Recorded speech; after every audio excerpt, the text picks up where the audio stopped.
If you want to unmute, you can begin with a welcome.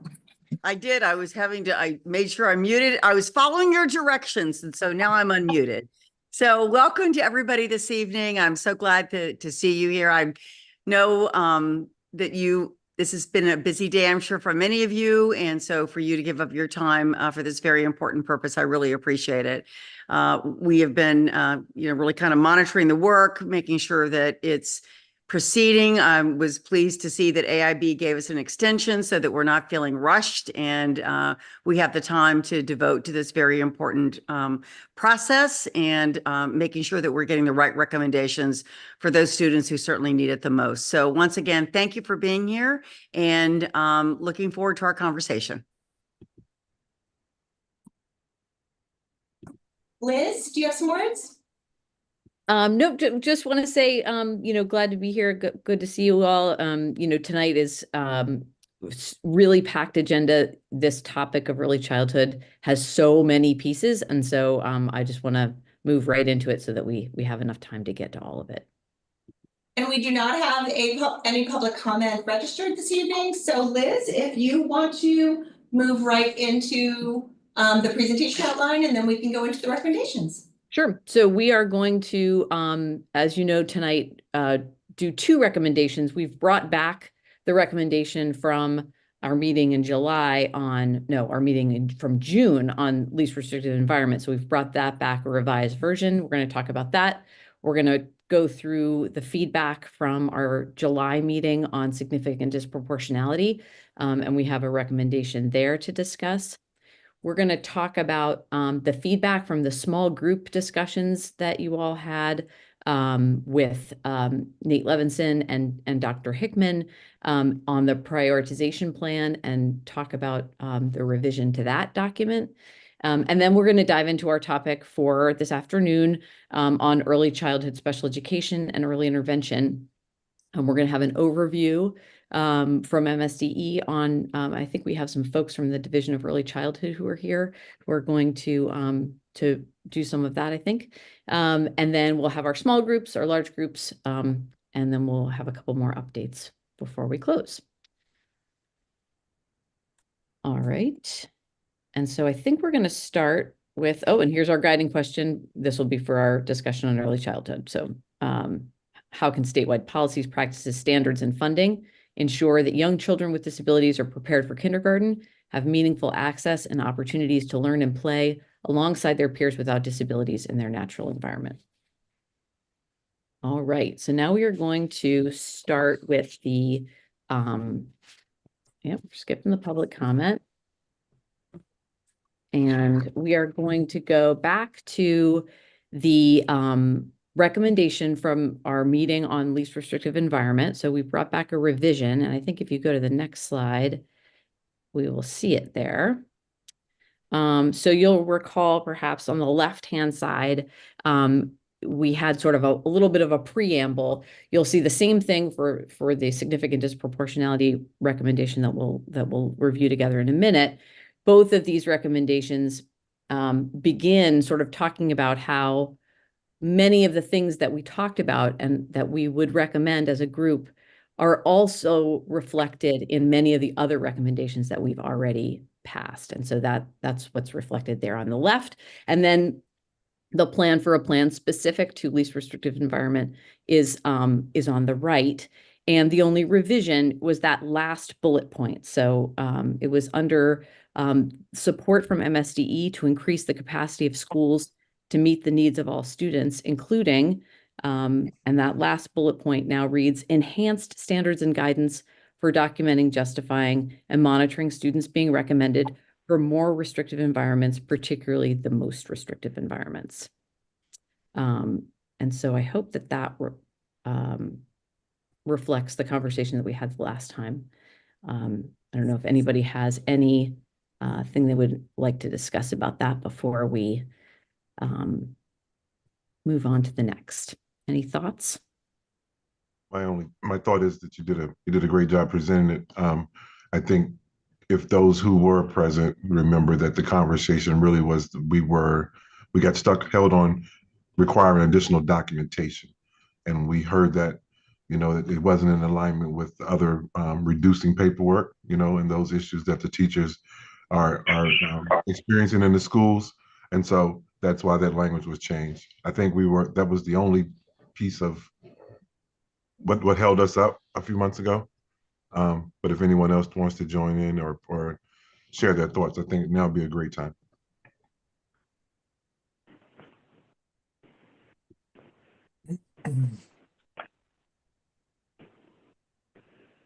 All right. Well, we are going to take your silence as thanks, David. We're gonna take your silence as approval there, and we're gonna move on to significant disproportionality. So first, I'm just going to run through quickly the feedback from the exit tickets and the small group discussions from that July meeting. So we had asked folks about a few different topics here. One was Maryland's methodology for identifying significant disproportionality. And we heard really clearly that there was a lot of appreciation for the fact that Maryland has a very rigorous standard and methodology for making those determinations. And people pointed out a few things that were problematic, perhaps, about the methodology, about lagging data, about the amount of flexibility for LEAs that have decreasing risk ratios. And so that was the feedback there.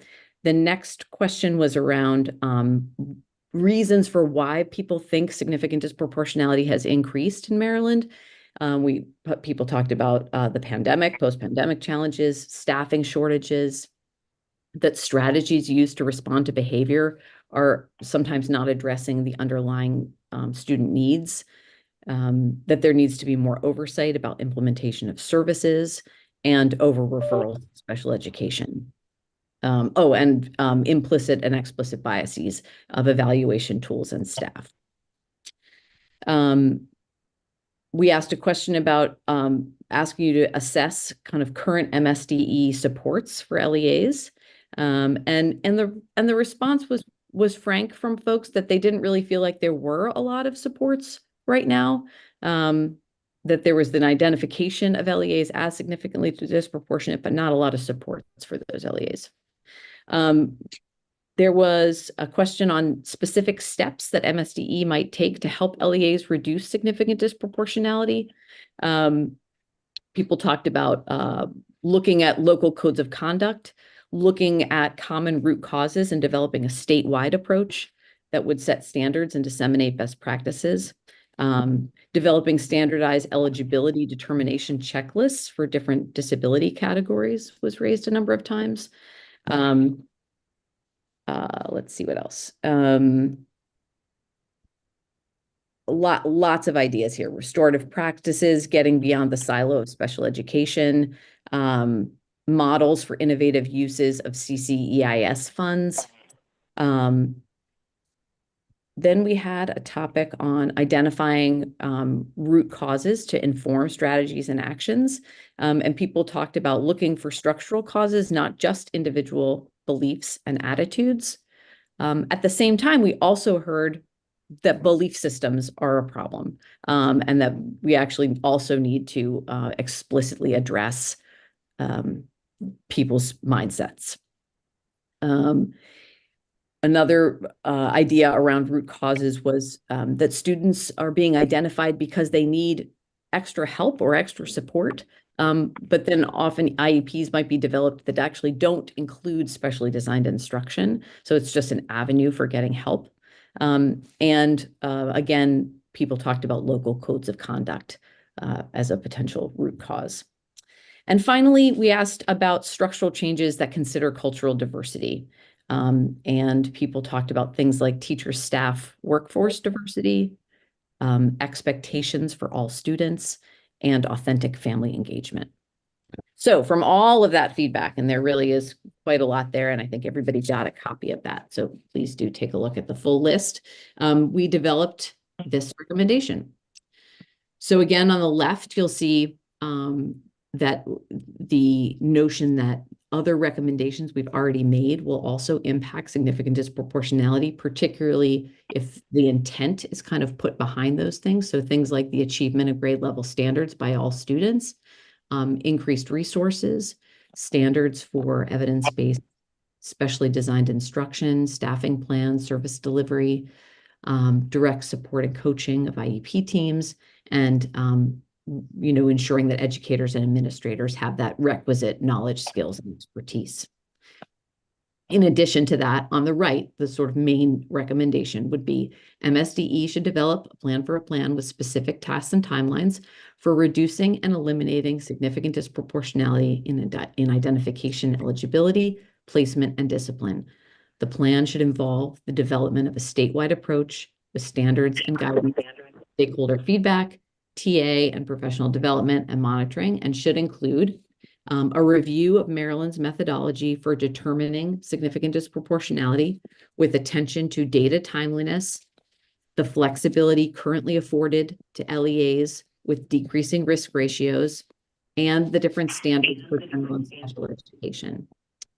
The development of standardized eligibility determination checklists for all disability categories, models for innovative uses of CCEIS funds, identification of root causes, including structural causes and explicit and implicit bias in tools and staff.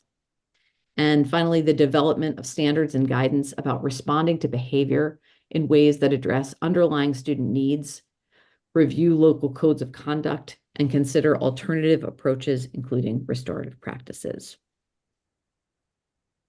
So let's open it up for comments, suggestions, edits, approval.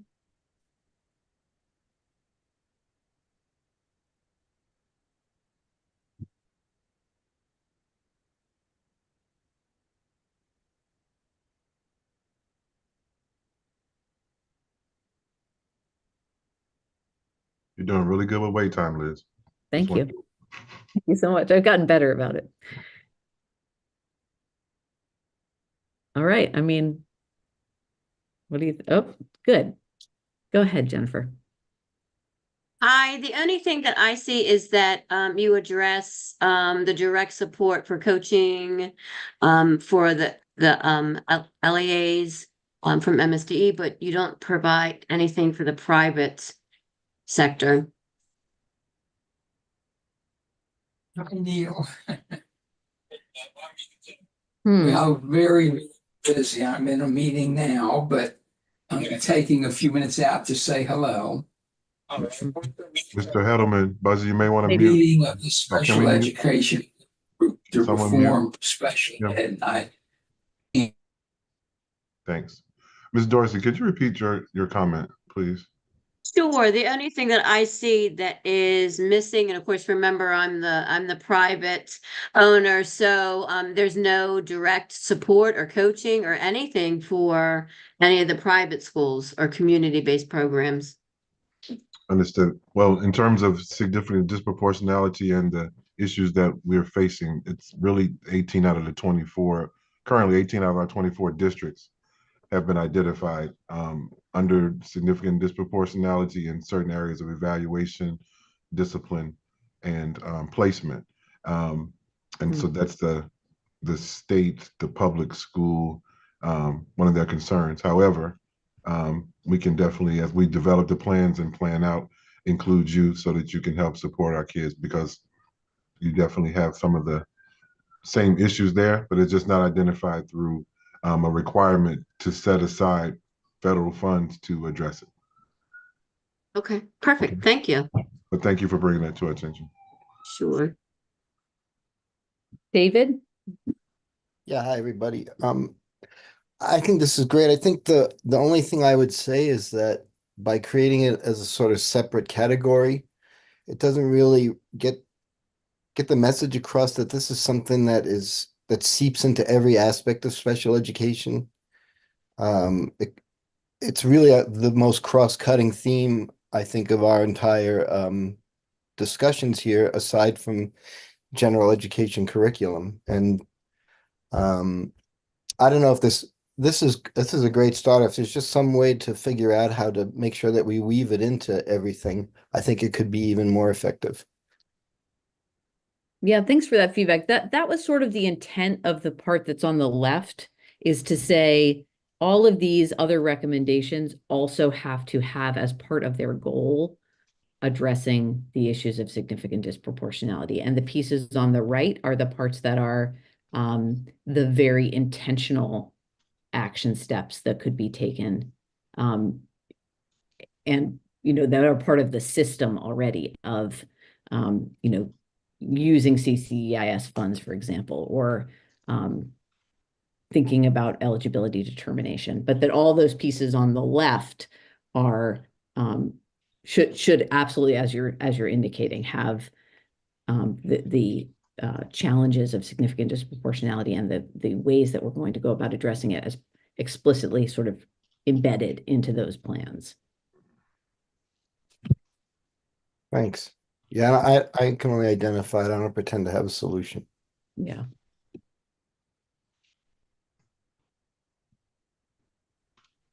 Okay, anybody else?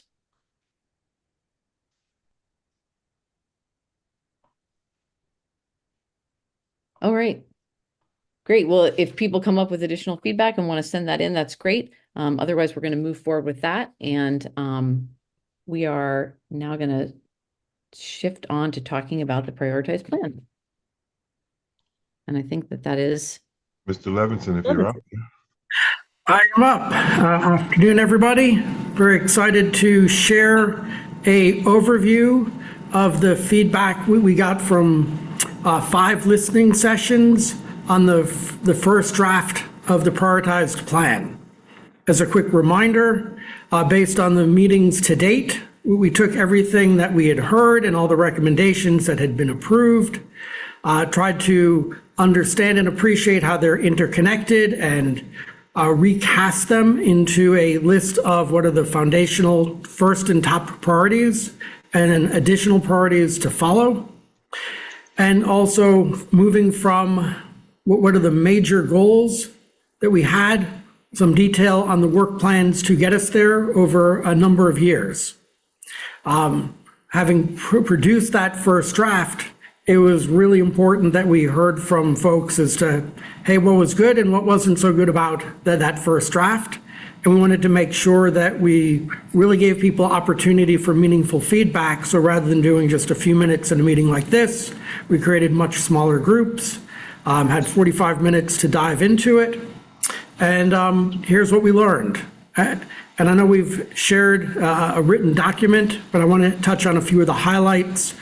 And I think that the headline is we did pretty darn well in listening, which was really our goal. I think the primary feedback we got from folks was, yes, these priorities reflect the recommendations, they reflect the tone and tenor and intensity of the discussion, and that people felt that MSDE's plan and priorities really did honor and respect and embed the feedback of the working group. That is not to say it was perfect, and we'll talk about that in a moment, but that it really at its highest level, it did reflect the working group's thinking and priorities.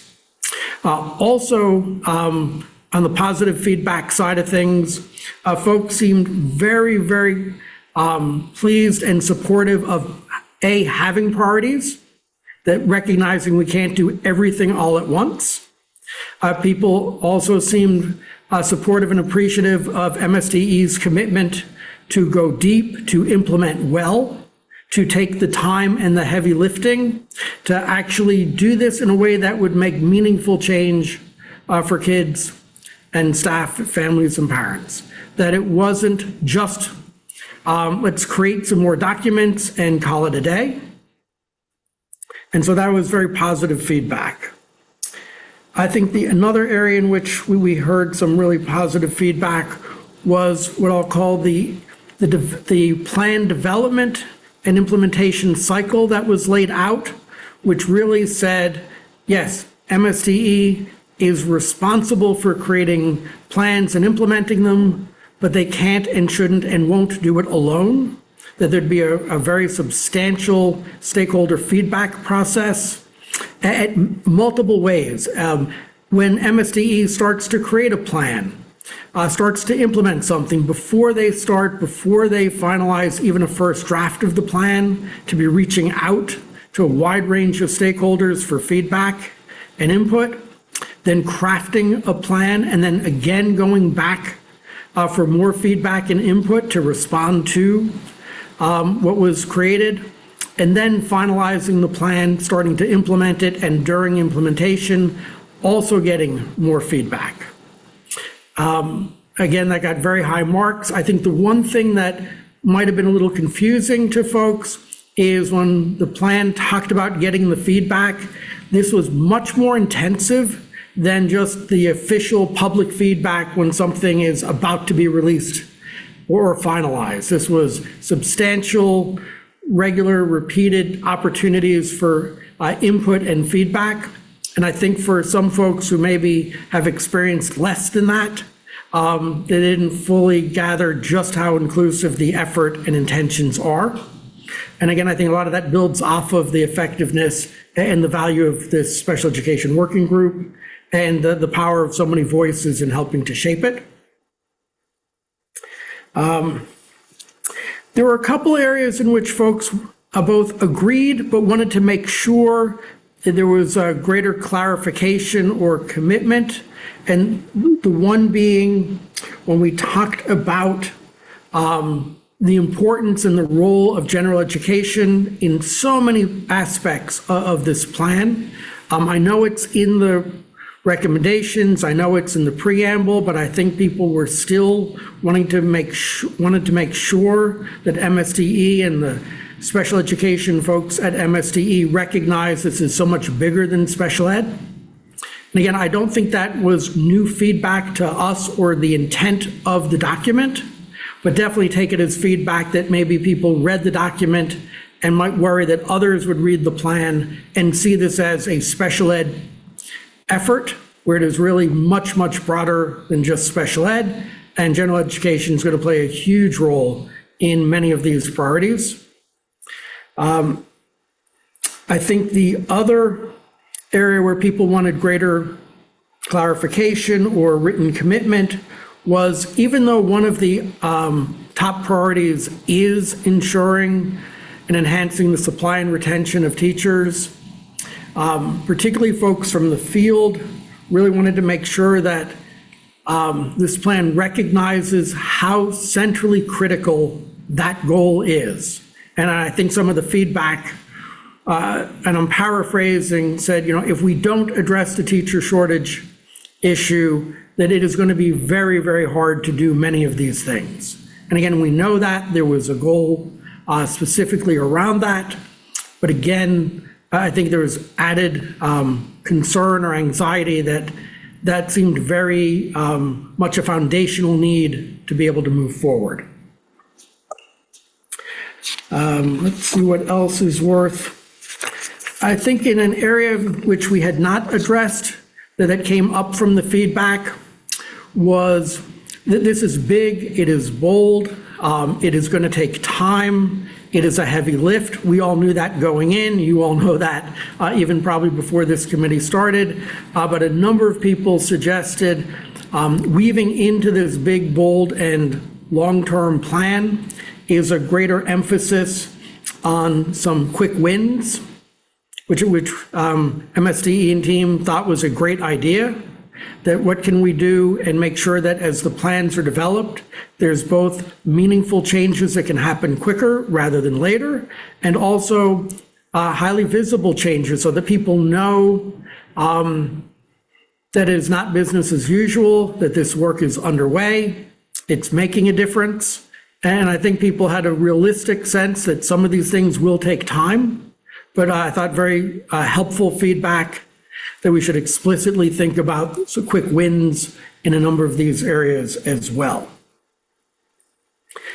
I think the last area that I wanted to highlight was there was really one place where I would say there were differences of opinion.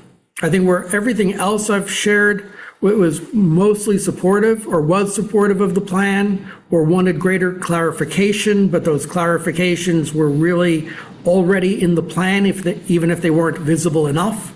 The one place where we did get, I'll say, conflicting feedback, and that was on the timelines.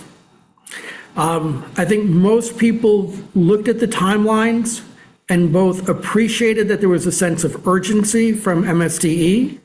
I think most people looked at the timelines and said, yeah, this is big, hard work, and the plan gives us time to do the big, hard work. But even with that said, I think particularly feedback from LEAs and frontline staff was, whoa, this is big, hard work, and this is a lot to put on the plate of the LEAs, especially in a time of staff shortages. And I think the LEA folks were a little concerned that it was moving a little too fast. And I will say other folks, again, appreciating the urgency that MSD has placed, would have liked to seen it go a little faster. And I don't think at this point there's a way to do both of those things. And as you know, this is not the final plan because we've still got more discussions and more meetings and more recommendations. But I think as an open discussion that I think we'll want to revisit in the next version of this is it the urgency to go fast is undeniable. Nobody is thinking kids have the time to wait. At the same time, the desire to do this well and to do it in a way that really moves the needle, is there capacity to go faster? And I think that's a discussion still to be had, but I think that was the one big area of continued discussion. Dr. Hickman, I know you joined me for all those conversations. Anything you would add or differ? There's no, you did a great job, but there is just one piece that we thought that we had covered, and we thought that we had addressed.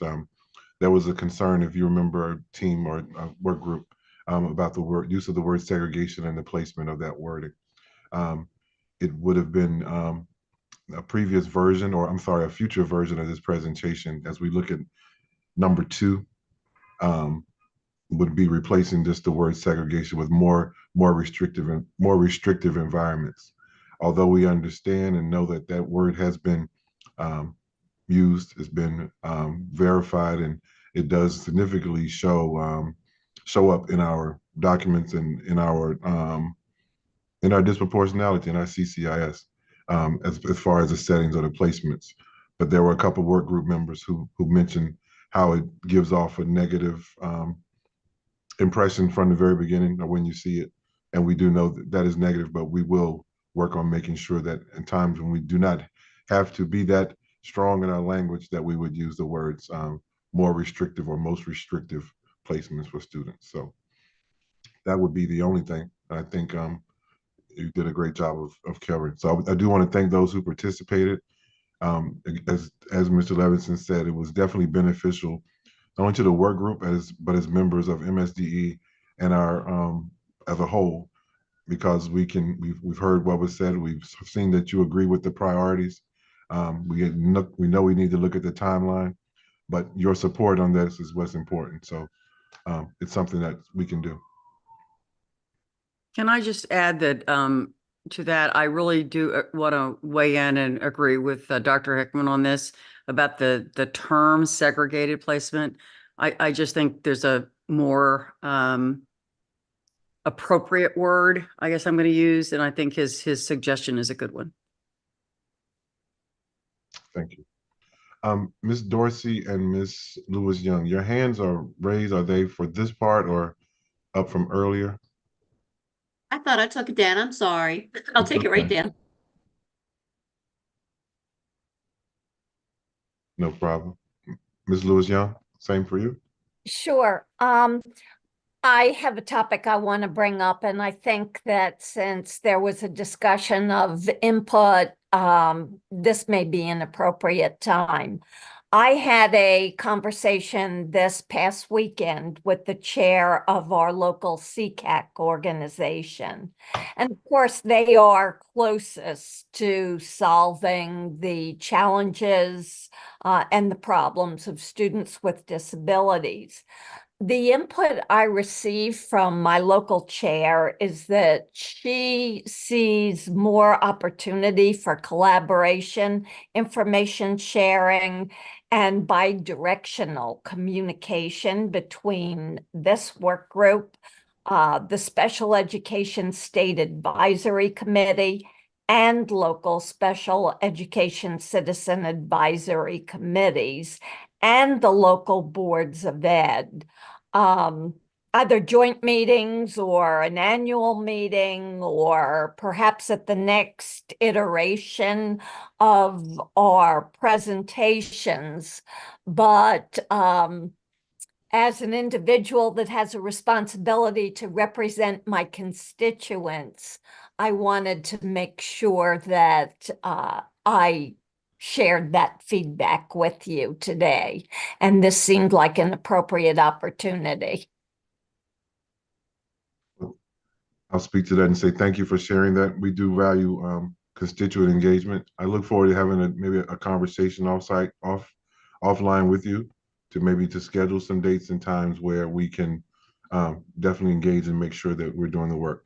We're going to speak to the specialists in terms of this particular work group. We'll speak to our timelines and where we are with this particular work group coming to an end at the end of today's session. But in terms of us getting together with the CCACs and being able to share the message and collaborate more, we will definitely get together. That's okay with you. Thank you. You're welcome. All right, I think we're good with the prioritized plan to improve outcomes for students with disabilities in Maryland. Thank you all for your participation. We can move to the next, well, we can do the next slide. Nate, I don't know if you went to the future areas. I know you spoke to the prioritized list. You spoke to the foundational priorities, the other near-term priorities. And you did allude to the fact that we have other meetings coming up, which we know. And those future meetings, we're at one now, the early childhood, infants and toddlers. We do expect additional recommendations to come each month. And then so we'll review what's upcoming at the end of the presentation. Next slide, please. Okay, so I want to thank you all for reviewing the pre-reading. I know we sent out a pre-reading and there was an error or two, so I hope that you had a chance to review those updates and edits. I do want to publicly thank Ms. Zogby for bringing those to our attention, as well as anyone else who had shared that we had a few errors. Although they weren't glaring, they were things that would it needed to provide clarity so that we know the direction that we are going. I want to thank my friends in early childhood, Dr. Cook and Ms. Phillips. Tara, I hope I get the right name. I'm thanking you. I see your face. Yep, Tara Phillips. Tara Phillips. Thank you. That'd be the we appreciate your feedback and your support in moving this work. This is a very important topic. Thank you for joining. Any opportunity that you want to jump in, please do. And if we misspeak during this presentation, let us know off-site. Don't embarrass us right here. Okay. I would like to also bring, I guess, to the stage Molly Connor, the branch chief for performance support and technical assistance, who's going to provide us an overview of early childhood special education in Maryland. Ms. Connor, are you there? Yes, I am, Dr. Hickman. Fantastic. The floor is yours. Thank you. So hi, everybody, and thank you so much for coming out tonight, as always, and for lending your time. Our goal with the next few slides is really to give you an overview of early childhood special education in Maryland so that we're equipped to have those meaningful and robust small group discussions that can lead to really rigorous and robust suggestions to help us improve things for our youngest learners in Maryland. Next slide, please. So the Maryland Infants and Toddlers Program is the state's response to the IDEA imperative to provide early intervention services for children birth to age 3 who have disabilities or developmental delays. This includes children who have conditions such as blindness or low vision, very low birth weight, Down syndrome, or other conditions that have a high probability for leading to developmental delays, even if they are not demonstrating delays at the time they're referred to the program. The program is administered through 24 local programs, one in each jurisdiction. The law requires collaboration between school systems, health departments, and through departments of social services in each jurisdiction. In 20 of 24 programs, the school system serves as the lead agency with primary responsibility for implementing the program. The role of each agency is defined by each jurisdiction, but most direct service providers, such as special educators and speech-language pathologists, are employed by the local school systems. Health Department and Department of Social Services staff play a role in some local programs as well. Each jurisdiction receives an allocation of federal IDEA funds and state general funds. This funding is based on the number of children served. Health-related services are reimbursed by medical assistance for eligible children. The bulk of funding comes from local budgets. Maryland is one of a handful of states that exercises the option provided by OSEP to allow children who have been receiving Part C services and who meet the criteria for preschool special education eligibility under Part B to continue receiving their services through the Part C program until the start of the school year after their 4th birthday or their pre-K year. This option is called the extended IFSP. Families decide at the time of the 3rd birthday if they would prefer to remain in the Part C program or transition to an IEP. On the October 2023 child count, approximately 11% of the children ages 3 to 5 receiving services were on the extended IFSP. Next slide, please.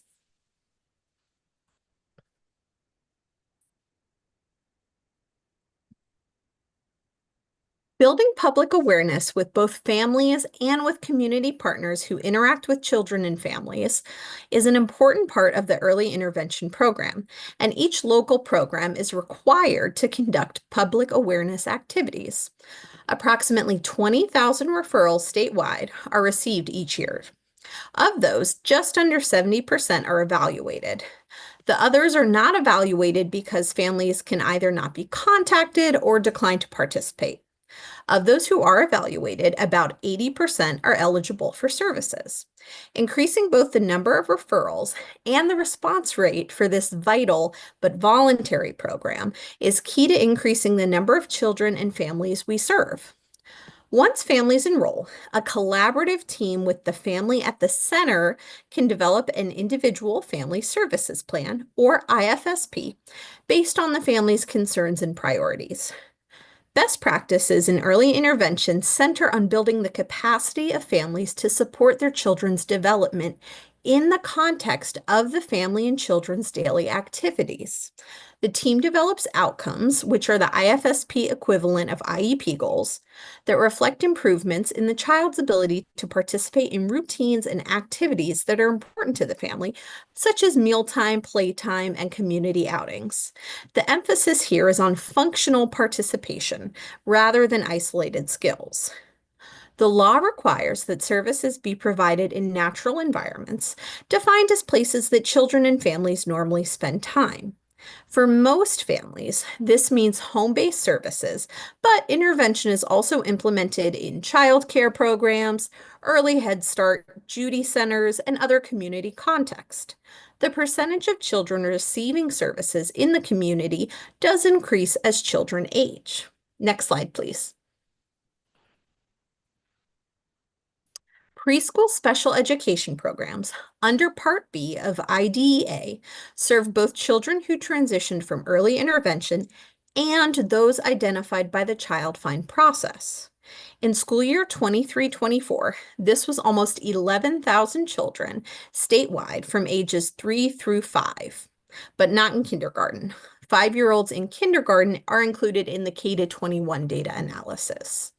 Preschool-age children are more likely to be identified with developmental delay, defined as a delay of 25% or more in one of 5 developmental areas that requires special education services in order for the child to make access and progress in typical preschool activities.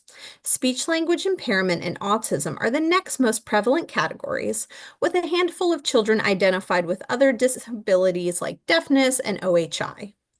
On preschool IEPs, the emphasis on functional use of skills remains, with pre-academic skills like language, pre-literacy, and numeracy playing an increasingly important role as children get closer to kindergarten, but with social interaction, self-management, self-regulation, and independence remaining key components of children's success. These skills are critical for future learning and predictive of school success. Next slide, please.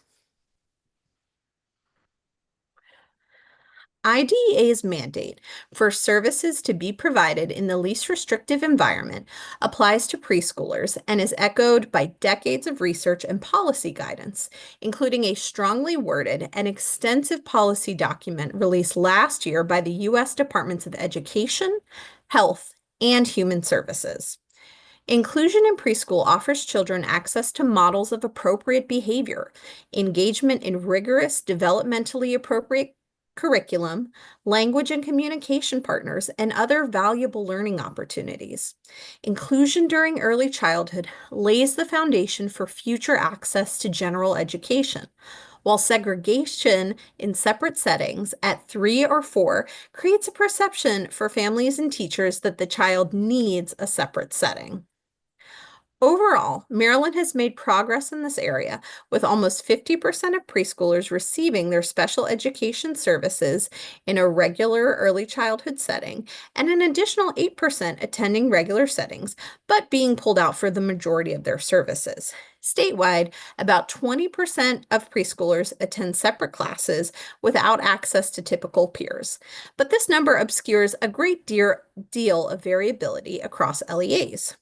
12 out of 24 LEAs had no children in separate classes last year, while a few, mostly larger systems, continue to heavily implement this model. Continuing to increase access to regular early childhood settings through effective inclusion services is a priority. Next slide, please. The proportions of children served by the Infants and Toddlers program in school fiscal year 24 closely correlates with the proportion of school-age enrollment, with slightly few Asian children, though closer to the population percentage than Asian students in special education in pre-K to 12, and slightly more multiracial children in the EI population. On average, children of color enroll in the program at older ages than white children and show fewer gains on the child outcome summary. So continued attention to equity of child find, identification, services, and outcomes is essential. In preschool, children of color are more likely than white children to receive their services in separate classes and less likely to be in regular early childhood settings. Before we switch slides, let's just take a moment so folks can kind of process the statistics.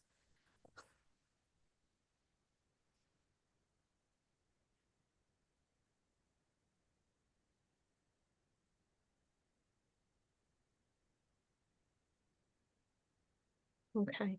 Are folks okay if we pop to the next slide? Could I get a thumbs up? Okay, thank you. Next slide, please. Pre-K expansion. So these are just some outstanding questions that we want the group to consider as we have our small group conversations. So full day mixed delivery pre-K under Blueprint is an opportunity to strengthen access to regular early childhood programs for students with disabilities. But a couple outstanding implementation questions do remain. Question number 1, children with disabilities are a priority, but not necessarily included in Tier 1 unless they're also income eligible after next year. How might this impact access? How should LEAs prioritize with limited seats? How can children who enroll later in the year be accommodated? How will services for children with extended IFSPs and IEPs in private provider programs be funded and delivered? These are just some questions that not only are they on this slide, but I do want to reassure folks that they are at the forefront of our thinking as well. So you might have these questions, but we have these questions too, and we're working on those answers. Next slide, please. Childcare and children with disabilities. Equitable access to childcare for children with disabilities is essential for providing inclusive learning opportunities and for meeting families' need to care that allows them to work and fulfill other responsibilities.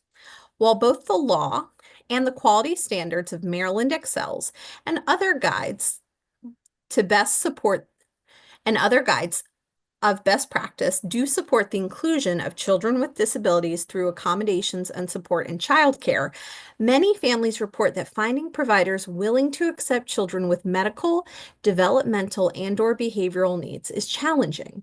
Children are sometimes denied entry to programs or asked to leave after enrolling. Both of these situations are stressful and disruptive for families. Inclusion or expulsion from childcare may also lead to increased and sometimes inappropriate referrals to preschool special education, which could be avoided by building the capacity of childcare providers to meet diverse needs and provide trauma-informed care that promotes positive relationships and behaviors. Next slide, please. MSDE is currently in the process of replacing the Kindergarten Readiness Assessment, or KRA, with a different assessment that is free from cultural and linguistic biases. No KRA will be administered this school year, and previous year's data should be interpreted with some caution due to the identified concerns.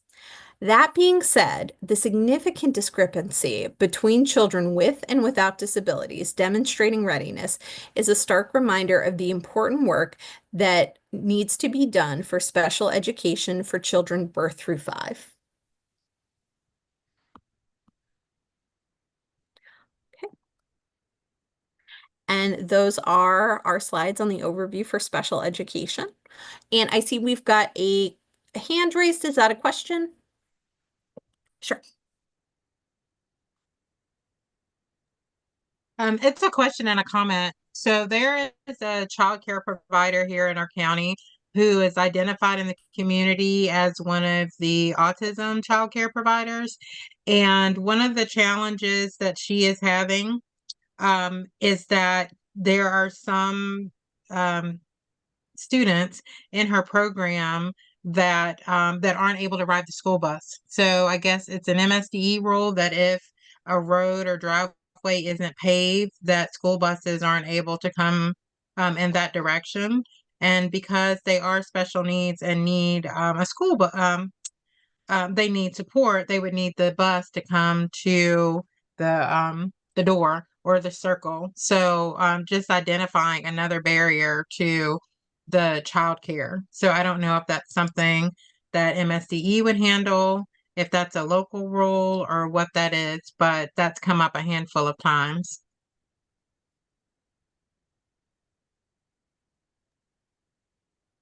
May I ask what county are you in? I'm in Charles County. Okay. Well, we can look into that. We'll look into it, but so that it just doesn't seem like it's falling on deaf ears. As someone who's most recently come from a district, there's some insurance and some liability that goes along with a bus coming onto a unpaved road, or in some instances, it may be too heavy for a driveway or concrete, or it may impede something. So that is a local ruling, but we will look into the concern that you presented. So thanks, Ms. Sapp, for that. All right, thank you.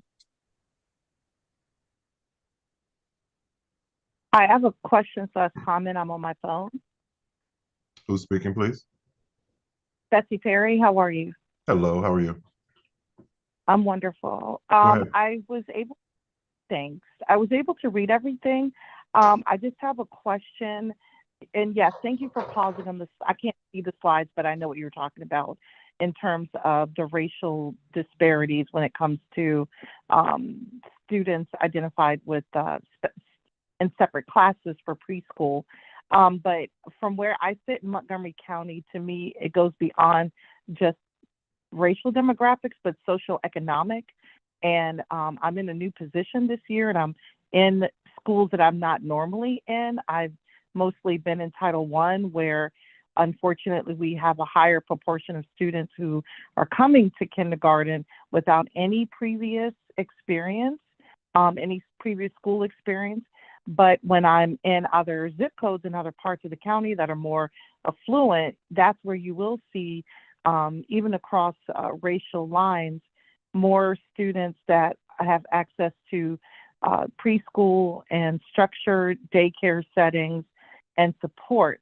And lastly, we had a student come on the parent's hip in kindergarten 2 years ago. And it just, reading the report made me wonder, where are the places where students and families are falling through the cracks, that a parent has been here with a child that it was unable to walk and had a condition since birth. You know, I'm sure the child had gone to doctors or whatever, and to have the child, you know, come in on a parent's hip at 5 and have not had any previous intervention was a little disturbing, to say the least. So I was just curious about any thoughts on that. Thank you.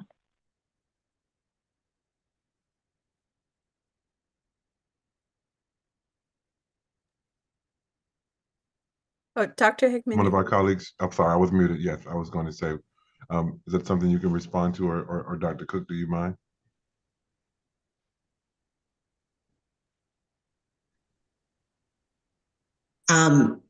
So I was trying to follow up with Ms. Sapp, so I didn't hear the whole question.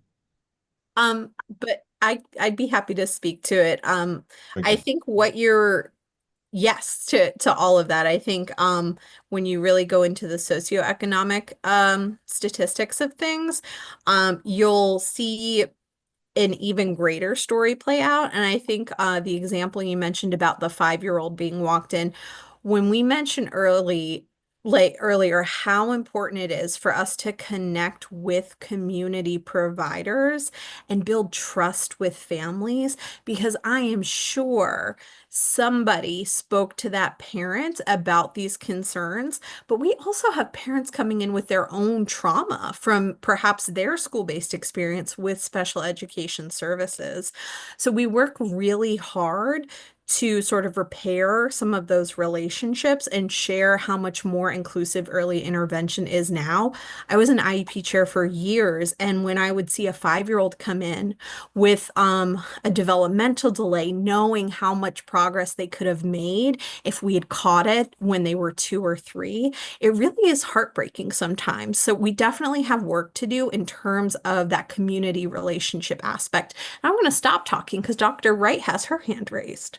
Oh, no, I didn't want to interrupt you. I was just going to say, it also concerns me with the comment, because I'm wondering how many communities are aware of our child find services that are available, free of service, to identify these children early on. And so it might be helpful, and you don't have to do it since you're on the phone, but if you could let us know what county that's in, to make sure that we are reaching out so that folks know the availability of those services to families, because if a low-income family may not want to be taking advantage of it, thinking they either have to have health insurance or money to pay for it or whatever, when in fact that is a service that we offer for free. Well, that's what was shocking. I'm in Montgomery County. I've been here. I'm taught for 30 years special education, and that's what was shocking. Is I believe we have a very robust and very supportive infants and toddlers program. So this was an isolated case, but although nonetheless very shocking. And I'm wondering, I was in a community school, like what information is being sent to doctors' offices and churches, and more community sources that could help spread the word and make sure that these parents don't fall through the cracks. Yeah, good points all. I'd like to just jump in quickly just to say, I want us to get to the small groups. But I just want to sort of pull one kind of through line through the pre-reading. So, the pre-reading begins by talking about how the pillar one expected outcome from pillar one of the blueprint is that all students enter kindergarten ready to learn.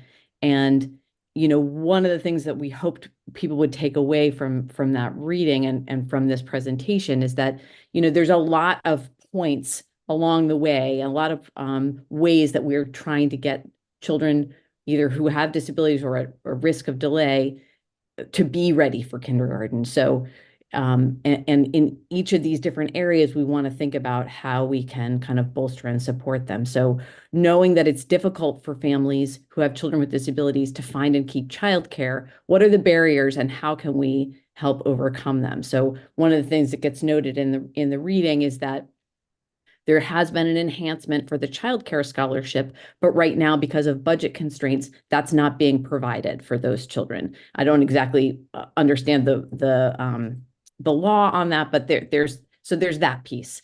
We know that there's shortages of different kinds of therapists.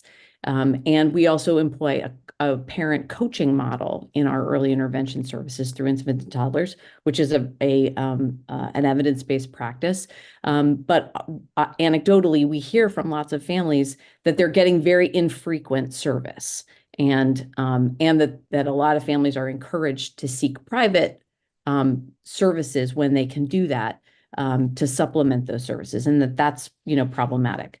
And then, we've heard a lot about the challenges of trying to produce this mixed delivery system. It's really complicated, hard work. And we need to sort of dive into how can we ease some of that? What kinds of suggestions do folks have?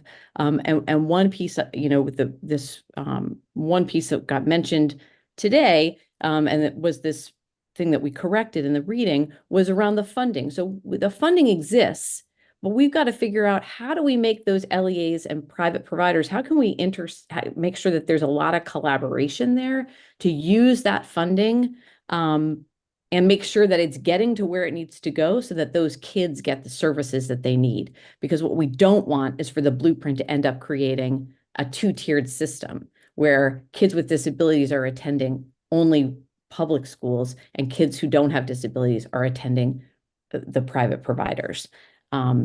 So I just wanted to sort of flag that as, those are some of the challenges that we're facing and that we really need to think about. So we're going to probably need to shorten things up here a little bit on our timeline. Dr. Hickman, how do you want to do that? I was agreeing. That's what we were trying to do on the back end, trying to determine what time we were going to do in the breakouts. What you want to jump into them? We're finished with this section. We can go into breakouts and have some discussion. Take good note takers, come out and bring things out of the group and go for it. I can't, Carmen. You can. I would be honest with the group. We're trying to text and find a time. I don't know if we're going to do 20, or 25 minutes. Let's try to do 20. Let's try to do 25 minutes, and we'll come back together and try to still get 20 minutes in. Okay. And we'll. Sounds good. So I will go ahead and share. So we will go into small breakout sessions. That we are going to do the. You'll be automatically moved. Please make sure that you move to breakout when that is assigned to you. Please use the chat if you have any additional comments. Breakout room 1 will be live streamed and will be recorded on the MSDE website. Sign language interpreters will remain in breakout room 1 and will be live streamed. If you need that accommodation, please let us know.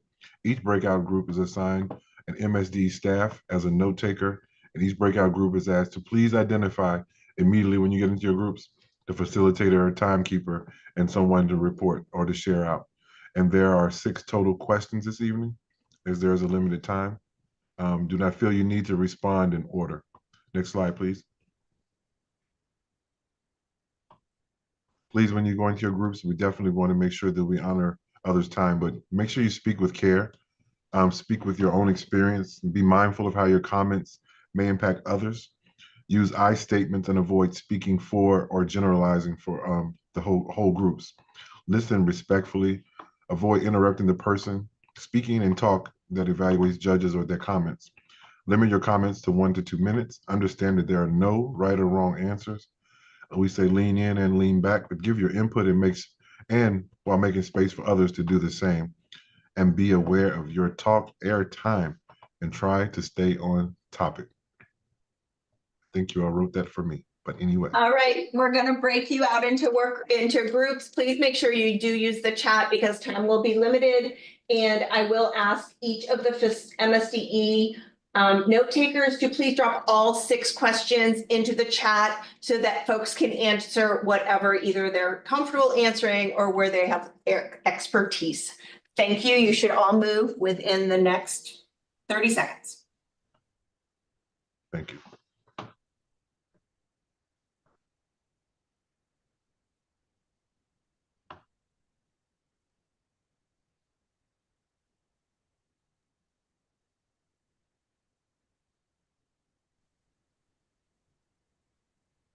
I don't think we should be seeing what we're seeing.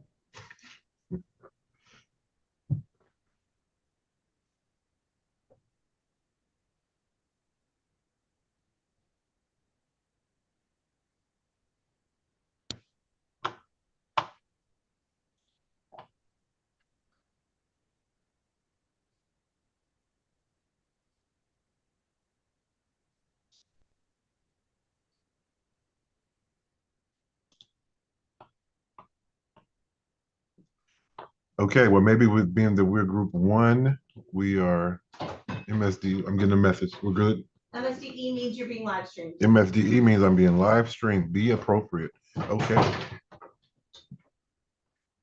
Hello, everyone. Let me see how many people we have in our group. So as you know, as MSDE staff are supposed to be quiet during these. Sometimes we break the rules, but I'm going to honor that. We need a facilitator. Who's going to volunteer to facilitate and be a time key? I can keep time quietly. We need a facilitator, and then who's going to report out?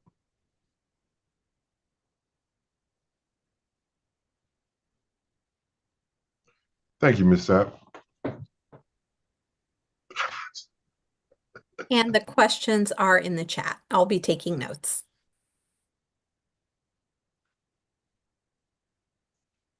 I didn't volunteer you for real. I just knew you was going to say, oh, sure, Dr. Hickman, I'll do it. It was coming. Okay. You're going to do facilitator. You're going to report out for us.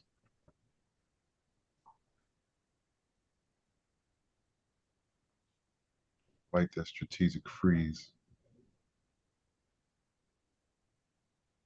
Can you hear me? We did not, but we can hear you now. Okay. Am I really facilitating? Thank you. I'll take that as a yes. Okay. Okay. Question 1. How can the state support local infants and toddlers programs to implement evidence-based practices and early intervention that meet the individual needs of children in their natural environments and their families? How many people are non-MSDE employees in this group? So I know who I'm talking to. I see Ms. Dorsey, Senator Young. I didn't see Senator Young, the name earlier. Forgive me for saying Ms. Young. So there are 5, I think. 5 of us. Bess, Rebecca, and Erica Levy. That's 6, right? Who is S? I only see the name letter S.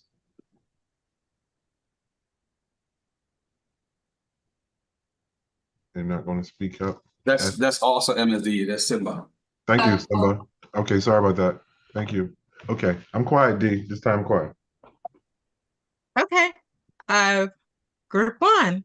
Does anyone want to chime in on how the state can support local infants and toddlers programs in this initiative? Anyone want to go first? I think the state does a good job with their monitoring and their of local infants and toddlers programs.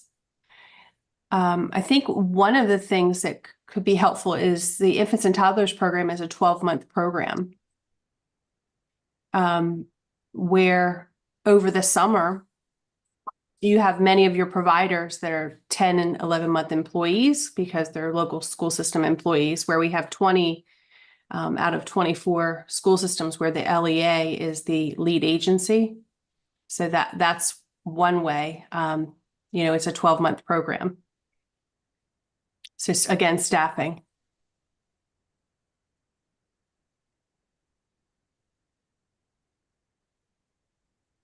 Okay, thank you. Jennifer, Rebecca, anyone else want to comment on this one?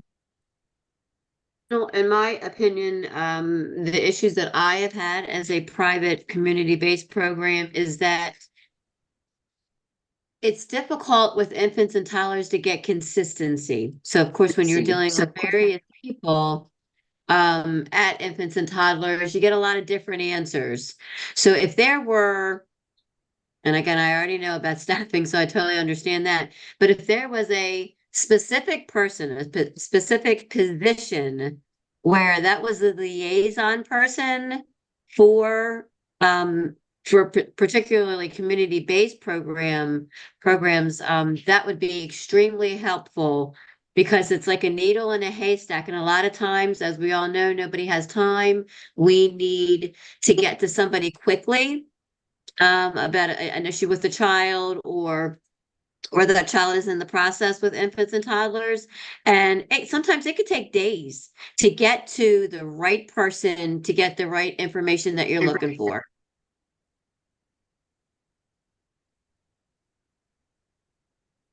Okay, got that.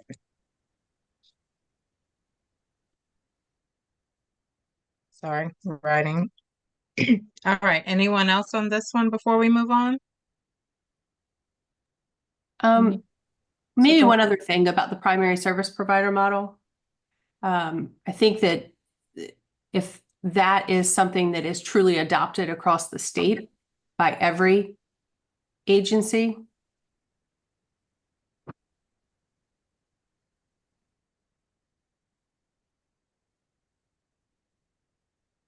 The Jennifer, Mia. if you're still talking, we can't hear you. Oh, okay, sorry. Mia. Oh, okay. So Rebecca, you were just saying that the model of having the liaison, if that could be adapted across the state, is that what you were co-signing? no, I said that, the state does have they encourage a primary service provider model. But not everybody. No, Rebecca. No, I said no. something. Okay. Okay. Got it.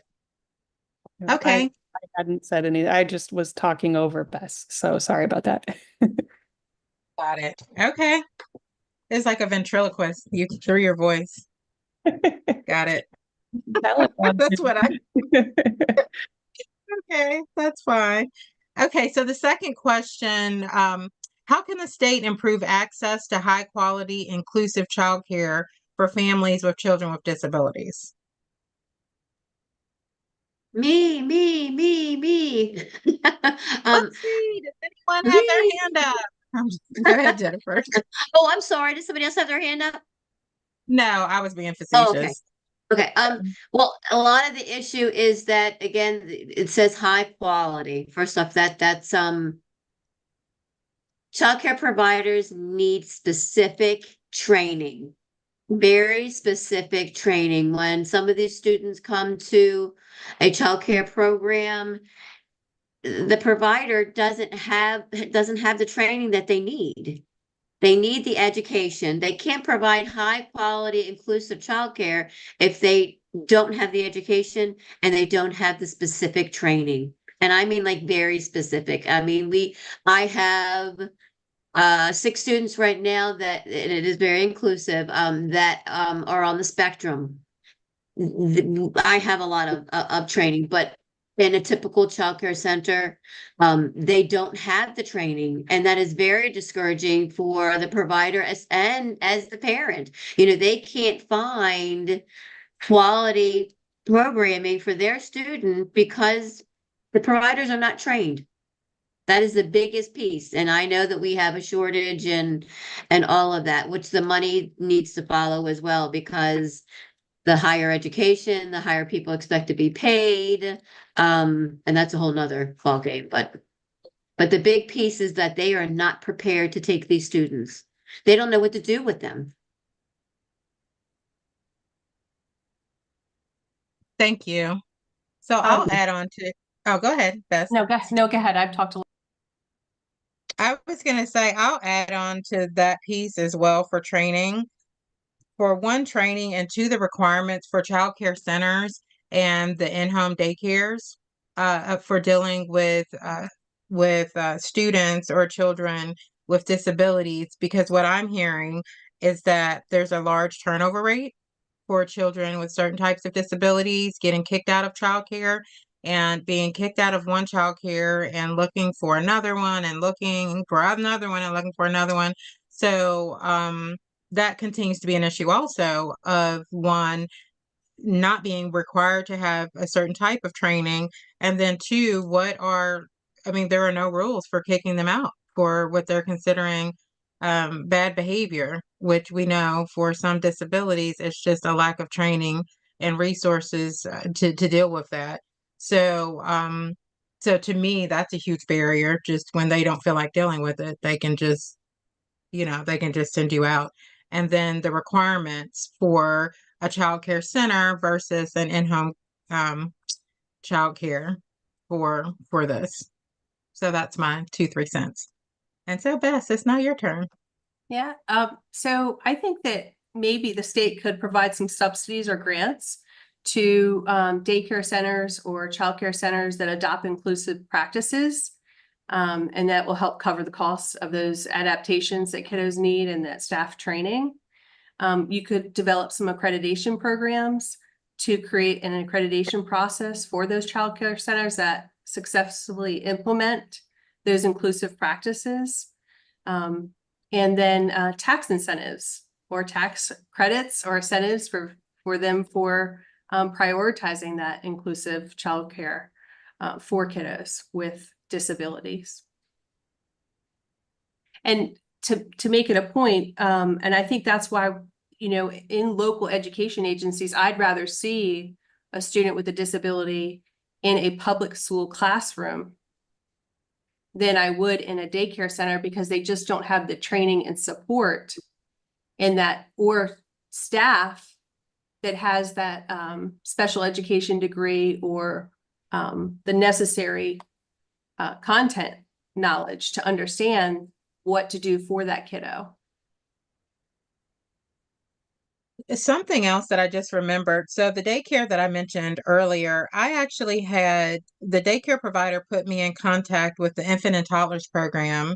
One of their people came to her daycare and looked at ways that she can do a lot of things. I think she had a couple of kids in the daycare who were struggling, and the infants and toddlers program worked with her on things that she could do to make the day easier. She contacted my organization to help provide activities like equipment, those type of things to put in it. So I think the agencies working with it, I never knew they did that, but that was really helpful with infants and toddlers. So maybe the state's coming into the programs and doing that training. So that's another area that could be done. But that lady was very, very helpful with that. So that's another suggestion. The early intervention programs through the resource centers for instance, Baltimore City, they have people that they will come in and they will work with the providers as well. But there has to be a referral made saying we need help. For funding, we always ask for funding. Credentialing was taken away this year. Each provider lost $400 in training money. That's gone. So now, their childcare providers have to take students. They have to include these students, but they are not trained. And that's what ends up happening, is that they get overwhelmed. They don't know what to do. They don't have they feel like they don't have resources. I was part of the MSDE video many, many years ago about inclusion. It's called Jayla Side by Side with Jayla. Jayla was a child who was in my program, and she was on the spectrum. And what I say in there is that providers always feel like they are in their little silos. And because it is very, very overwhelming just to do the day-to-day stuff. But I always encourage providers to get out of their silos. There is help out there. And there are providers doing a great job. You know, there are level 5 accreditation, folks that are accredited, MSD accredited. Had the pre-K expansion grant like myself for the last 8 years. I have OT, PT, speech and language, ABA therapy, social work in my building every single day. Not everybody has that. My PhD I'm working towards is in special education. All of my teachers are certified teachers. And it's still difficult. And I have a lot of resources in my building as a private person, private owner, but it's very overwhelming. And then the providers feel like they don't have enough resources. And the next thing you know, that provider's telling that parent, you know what, I can't do this anymore. A lot of it is funding. A lot of it is they don't have the extra hands that are qualified. I have a classroom assistant right now that she just cannot deal with special needs students. She actually sets them off. She does the opposite of what we want her to do. And not everybody has the skills and is able to work with all of those students, but they need to. They just need the resources. They need the funding to do the classes, and they need the support to feel like I can take any student that walks through my doors. And not everybody feels that way. Great. Thank you, Jennifer. Does anyone else want to add to number 2 before we move on? Just real quick, I think all of the suggestions that have been made are really good ones, just in terms of, access, funding, support for training. I think that if we're aiming for inclusive, though, we might want to note that in our recommendations to practitioners and service providers, we can't just limit the evidence-based supports to behaviorist approaches, because there are a lot of different kinds of supports that are needed that go beyond just like ABA therapy and other sort of behaviorist approaches. So. Got it. Thank you. Okay, question number 3. How can the state's implementation of Pillar 1 of the blueprint ensure that the expansion of preschool for 3 and 4-year-olds through both private and public providers increases access to inclusive, high-quality preschool for all young children with disabilities?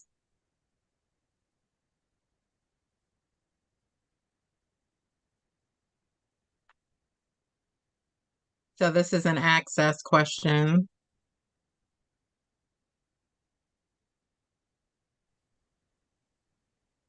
So one of the concerns I have about the access is how our students with disabilities will no longer be tier 1 after next year, I believe.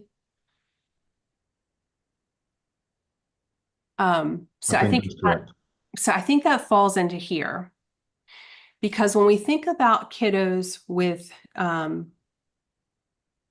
well, it's very important to provide it for low-income students as well, but I think we need to make sure that our students with disabilities are also included in that tier 1.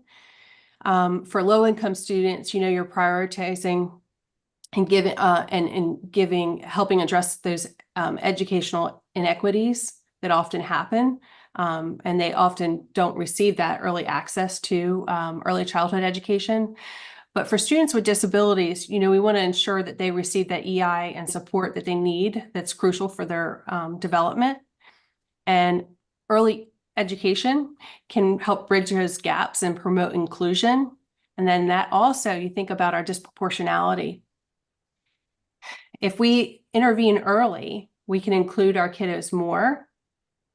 So it also touches on that as well. So I think that moving our students with disabilities out of tier 1 is a whole nother area of inequity towards our students with disabilities. And we need to be promoting inclusion and giving them access to those EI services, just like our students, our low income students.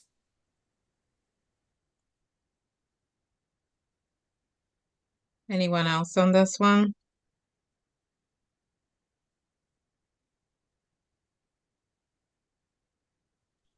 Something that, We have about, oh, I'm sorry, we have about 7 minutes, if that long. And so I'm not telling you what to do, but if you want to, if anyone wants to respond to any other questions after you finish with this one, I think it'd be a good idea.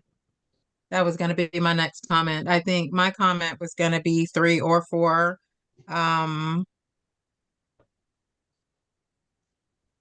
Or wherever, but I was going to say 3 until I read 4. But I think that we need to look at the process holistically to make sure that it works. Simply because there was an issue that just came up recently here in my county with someone that needed special care. I can't think, she has a wheelchair, and transportation did not, they didn't have transportation.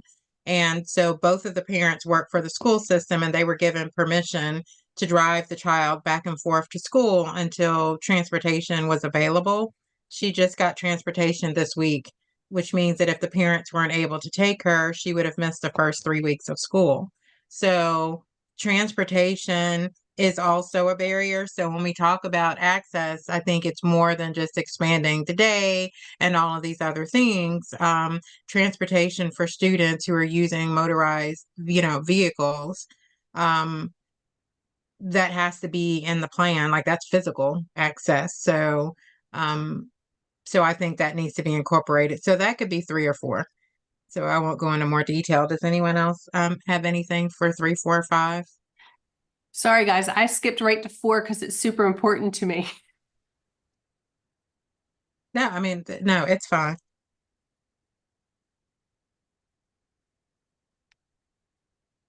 So if you don't know, or for the people looking, I read 3. 4 is, what does Maryland need to do to comply with federal and state law, including FAPE, and meet the intent of the blueprint to include children with disabilities in Tier 1 for prioritization and funding. And number 5, how can or should previous recommendations and implementation plans of the work group be expanded to address related challenges raised in the area of early childhood, for example, staff shortages, disproportional identification, and placement of young children with disabilities. Oop, there's a 6th one, sorry. What additional questions, comments, or suggestions do you have about the implementation of early intervention services and preschool special education for students with disabilities in Maryland? So feel free to take a stab at any of those. One suggestion while everybody is thinking, I know Kennedy Krieger recently started a pilot program for some pre-K programs in the state. My recommendation would be to have them expand those programs. I know that they are in, I think, the Title I schools specifically, but when we look at what disproportionality is, it's not always based on income. So my recommendation would be to find another way for those programs to be housed in the different schools, because there are students with disabilities in non-Title I schools. So my recommendation would be for us to look at all the numbers and find ways to reach some of the other students as well.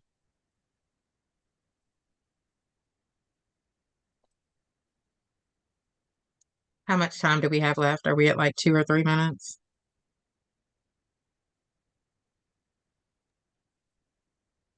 I just want to again express my concern about students with disabilities not being in Tier 1.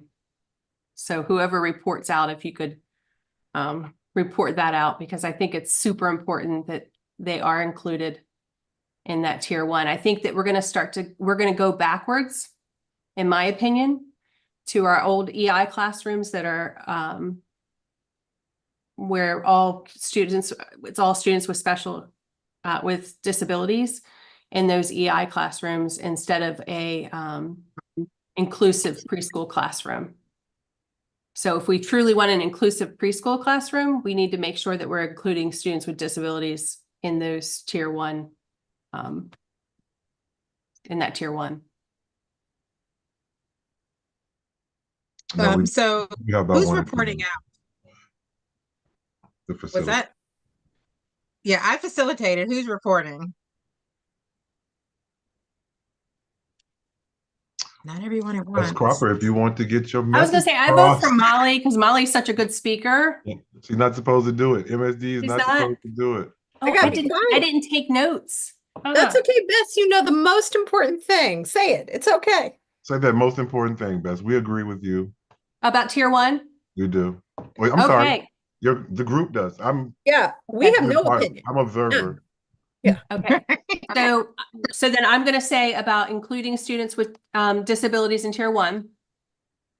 And then I'm also gonna talk about, I heard my private providers, funding and training Mhm.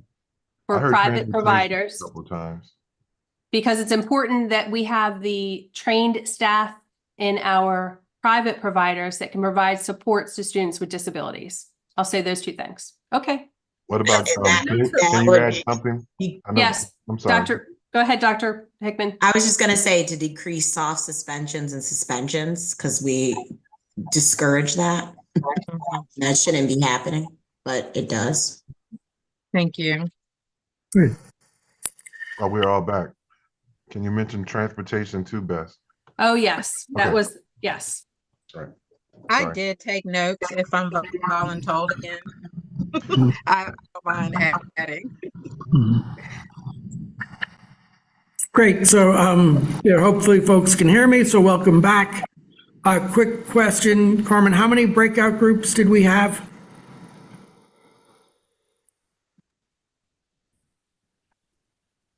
I'm sorry, we had, I don't know where we're going, 4. Okay, great. So, Sorry, we had Dr. Hickman and Molly were number 1, Gary was in number 2, Marnie was the lead in number 3, and Allison was the lead in number 4. great. So if we could love to hear the highlights of the conversations from group number 1. Hi, everybody. Oh, So I have 3 points that came out of our discussion. The first one is including students with disabilities in tier 1. Because as of next year, they will no longer be included in tier 1. That will ensure they receive that early intervention support, which can be crucial for their development. Also, it will address those educational inequities, just like our students with low income. Funding and training for our private providers so that they are better equipped to handle students with disabilities. Transportation is also a big issue, making sure that we have transportation from our private providers to our public schools and vice versa for our preschool students with disabilities. And that transportation can be a big barrier in ensuring that our preschool students have the appropriate supports for EI. Great, thanks. How about group number 2?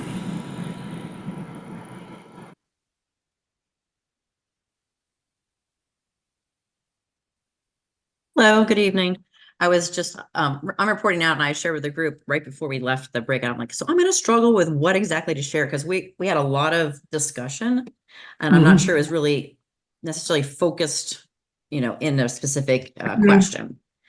So we talked about how to get a list of those high quality providers out to pediatricians in the area and the providers of childcare. But then I believe Brian mentioned that there is already something as in place in terms of really holding those folks accountable for doing that and sharing that information with families. So maybe it's not working as well as we'd like it to be, or it needs to be kind of supported a little bit more. I'm just adding my thought on that piece because it came up as an area of concern. And then also trying to find out, where are those high quality inclusive childcare opportunities, and do they exist in the areas where we have a higher need with students with disabilities to, really get them included in. So transportation is a piece also, and how do we support maybe, was it Liz? You had talked about maybe cross-jurisdictional services, like can we maybe pool resources to work across different lines, especially when there's parents that work in one LEA, that want to have their child with them there, as opposed to having services where they reside. Did I say that? Did okay with that? Mm-hmm. Okay. So that was it.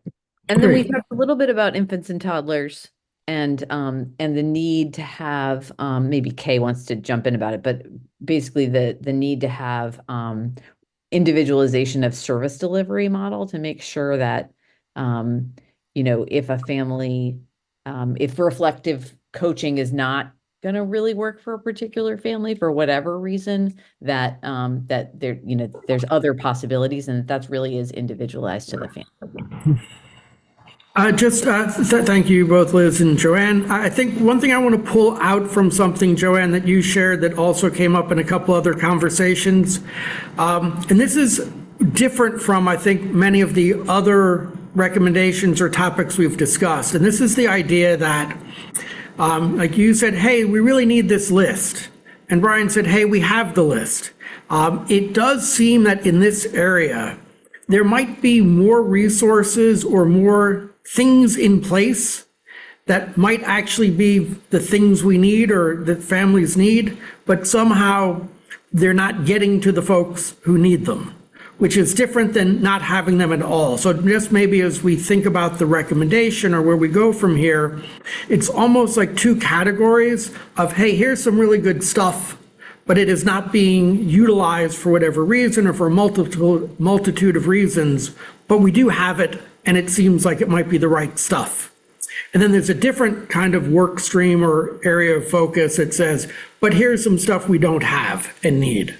And just so as we go through and think through this recommendation in particular, and the reason I make that distinction, sometimes it is easier to scale the thing that you already have than to actually go and create the thing. And that might also be in that category of quick wins we were talking about. But thanks for that sharing. How about group 3? So for group 3, I'm going to try and summarize. I pulled out 3 points from our discussion. One is really similar to group 2 in terms of for infants and toddlers having a more individualized approach, because the parent coaching model doesn't work for everyone and may not be appropriate for all children's and parent and families' needs. The other thing that we talked about that was a big topic of our conversation was whether current elementary schools are built to be able to accept preschoolers and pre-K students, and particularly children with disabilities. And that refers to the space, the building itself, whether there are safety measures in place that would be needed for younger children. And Dr. Wright had mentioned a big issue is making sure that the educational, I guess they're called educational specs for building new buildings, and then eventually, I suppose, for revamping older buildings, are updated to include preschool and pre-K students, with the I guess caveat in mind that this is not anything that benefits these children is going to benefit typically developing children as well, right? So it's going to raise all boats. And then I think the last point that we talked about a bit was looking at being truly inclusive in childcare, preschool, as well as, that I think that mirrors a theme we talked about for older children, that we have to consider what is truly needed, what resources and training are truly needed to care for children with both significant medical needs as well as behavioral needs. Anything I missed, feel free to jump in, the rest of group 3. Great. Debbie, if I could put you on the spot with a follow-up question, or Liz or anybody else who wants to jump in. A number of folks have talked about, and I see Catherine a note, a comment in the chat as well, about strengthening the quality of services related to reflective coaching. I know, Liz, you mentioned can't be one size fits all. I know in our group, the coaching got some discussion. I was just curious, to what extent do folks believe that, the coaching model, if implemented well, is in fact like a very important tool in the toolbox? And is it just perhaps being overutilized? There's a great saying that if all you have is a hammer, everything looks like a nail. Versus should that model continue to be an important mainstay? Just curious as to, because there's been a lot of commentary about that model, and I just wasn't sure where it fits in that spectrum of fix it, shrink it, or just do it, but do it better. I think it definitely needs to stay. It is an evidence-based practice. It's best practice in early intervention for a lot of good reasons. But as Lisa mentioned in the chat, it can't be the only tool because, as we know, not one size fits all. So increasing the fidelity and the strengthening the quality of coaching that we have in our toolbox, and also having more conversations about how do we differentiate that based on the individual family's needs. Great. Thanks so much, Catherine. Can I say something? I agree with Catherine. I think that if implemented correctly, the evidence shows that it works, and it's a great evidence-based practice if implemented correctly. And let me add one quick thing that Kay mentioned in our small group when we talked about this, which I thought was really interesting and I hadn't really thought about before, which is that a lot of related service providers and early intervention providers are not trained. They're trained to provide direct service to kids, right, in a clinical setting. And so they may not actually know how to do that kind of coaching. And maybe that we just need to make sure that we've got sort of more training for them on that coaching model to implement it well. Great. Thanks for that clarification, everybody. Group 4.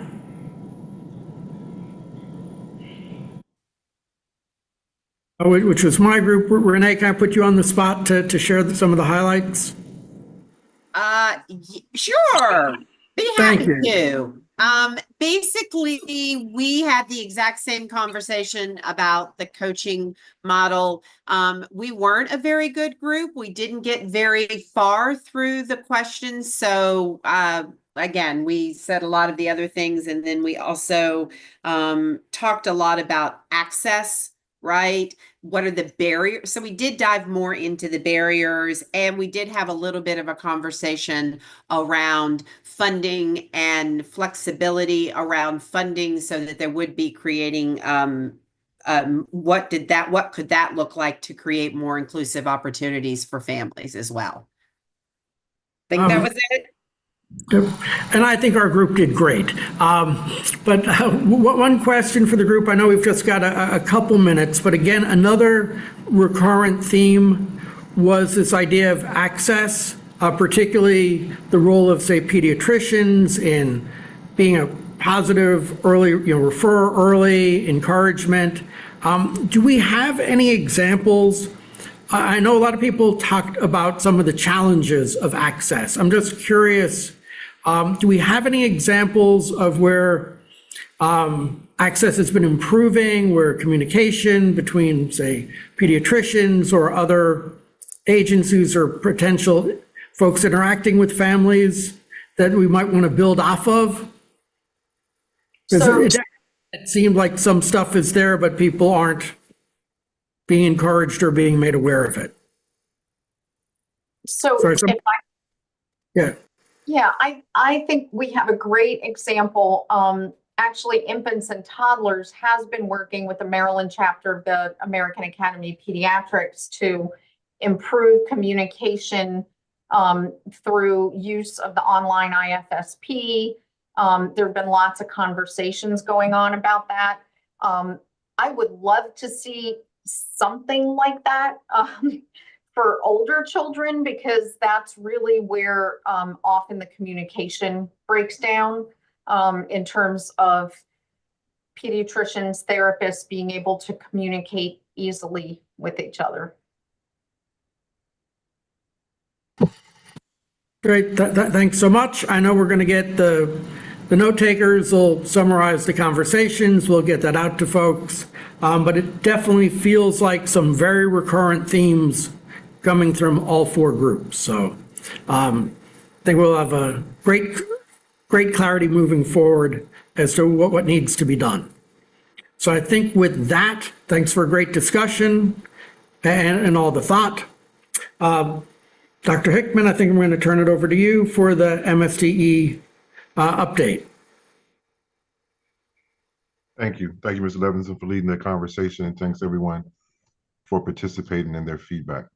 So first, I want to start with the future meeting dates. I want to bring you up to speed on some things. We kind of took the liberty to make a request. We saw that in the future, originally, and it still remains that way, the final report to the AIB was due December 1st. We looked at that schedule and recognized that in order for stakeholder feedback, to develop any pre-work and to organize that, it would have taken us back to like October. This would be the last meeting that would make it into the report, being that it's September. October and November are times for drafting, and then getting feedback, and then getting a final submission. So a request was made. The AIB agreed to allow us to continue our meeting and organization after December 1st. However, we still have to have a final report to them by December 1st. So let me just remind you, we had an interim report that went through April. The final report will be for May through this September, this meeting. The outcome of this meeting will make it into the final report. We will then have 4 more meetings, October, November, and December, and January. Please look at your calendar. You may have ended your session and thought you were done in December, but we would like for you to join us for one more meeting in January, and we've selected January the 29th, which just coincides with our other meeting dates that we've met previously. So therefore, for the final, we'll do an addendum to that report that we're submitting in December to include our October, November, December, and January dates. The meeting in January was added because we looked through the schedule and didn't see that we addressed alternate assessment. So the topic in January, December. December will be the topic. Let me get my notes. Now, December will be the January, the alternate assessment discussion, and then we'll do discipline in January. I think that's up for that's it for the update. What we also agreed to do after the January and after the May report is due, we know that many will want to know what progress we're making, and we want to highlight the progress that we'll be making from the recommendations from the work group that'll be submitted through the AIB. So we will meet quarterly. We will provide quarterly updates throughout. Okay, I'm watching the screen. We will provide quarterly updates for another year throughout 2026. And what we will do is make sure that this is a voluntary meeting. You will not be required, but we'll make it accessible so that you can come in, provide your input, and get the updates. All right, next slide. Hey, Dr. Hickman, can I add in one thing? Yeah, can I just add in one thing right there, which is that that those quarterly meetings will be an opportunity both for MSDE to tell us about how things are going in implementation, and also for folks to continue to provide input, because of course, those recommendations that were full of lots of really specific suggestions about how things, people think things should go. So, the work is complicated, so it'll be a good opportunity for us to sort of have, communication in both directions. That's all I would say. Understood. That's correct. And the only part I did leave out in the conversation was that when we submitted the interim, since that time, we've developed our prioritized list. So now that we have the prioritized list that we just reviewed, we're still going to have to go back and fold those priorities, fold the things that we discussed into a list and create another one. But I want you just to rest assured, we'll provide you an update on what we are doing alongside those recommendations. They're not being done in isolation, and neither are the MSDE or our schools just waiting for the report to come out for the special ed work group to tell them what to do. So there we are. So the final report timeline, as we begin, is the draft to the executive committee, the timeline October 7th, which is right around the corner. We'll have a draft report to the work group October 17th. Any comments? October 24th and 28th. The final report to the exec committee October 28th. A final report to MSDE leadership November 1st, and then a final report to the work group and AIB by December 1st, so that we can make that deadline. That's our timeline, and that's how we plan to move. So you should be receiving tomorrow. Moving on, tomorrow you will be receiving, you can expect your exit ticket. And then by next Monday or Tuesday, you can expect takeaways from tonight's meeting. Ms. Zogby, Dr. Collins, Dr. Wright, any closing comments? Anything you want to add? No, I think you summarized it beautifully. Thank you. Awesome.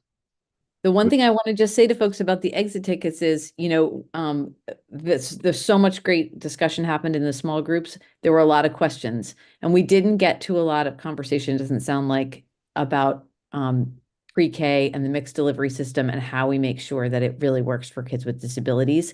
And we know that it's, it's maybe slower than folks had wanted in the original kind of drafting of the blueprint.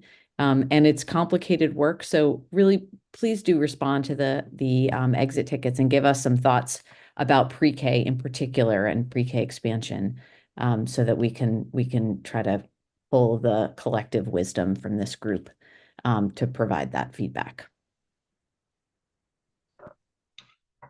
Okay. With that, I'll say, I haven't had a chance to check chat. Can someone say chat is good? We can move on. Nothing's in there. I see a head nod. Okay. All right. We're good. But enjoy. I'll see you all in a month. Thank you.